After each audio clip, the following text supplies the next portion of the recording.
அரசியல் ரீதியாக தன்னை எதிர்கொள்ள முடியாமல் போலியான குற்றச்சாட்டுகளை அள்ளித் தெளிப்பதா என முதல்வர் ஸ்டாலினுக்கு எதிர்க்கட்சித் தலைவர் எடப்பாடி பழனிசாமி கேள்வி எழுப்பியுள்ளார். இதுகுறித்து எக்ஸ் தளத்தில் அவர் வெளியிட்டுள்ள பதிவில் 3 ஆண்டுகள் நிதி ஆயோக் கூட்டத்தை புறக்கணித்துவிட்டு இப்போது மட்டும் சென்றது ஏன்? தமிழ்நாட்டுக்கான நிதிக்காகவா என்று மக்கள் கேள்வி எழுப்புகிறார்கள். அதற்கான உண்மை பதில் என்ன என்று வினா எழுப்பியுள்ளார். எதிர்க்கட்சி தலைவராகிய தான் எங்கு எப்படி செல்கிறேன் என்று கண்காணிக்க செலவிட்ட நேரத்தை தங்கள் ஆட்சியில் நடக்கும் குற்றங்களை தடுப்பதில் செலவிட்டு இருக்கலாம் என்றும் தெரிவித்துள்ளார். எந்த ரெய்டை பார்த்து தனக்கு பயம்?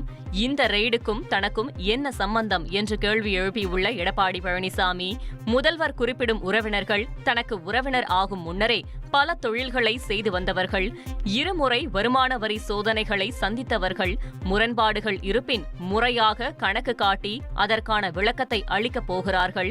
இதில் தான் செய்வதற்கு எதுவுமே இல்லை என்று எடப்பாடி பழனிசாமி குறிப்பிட்டுள்ளார்.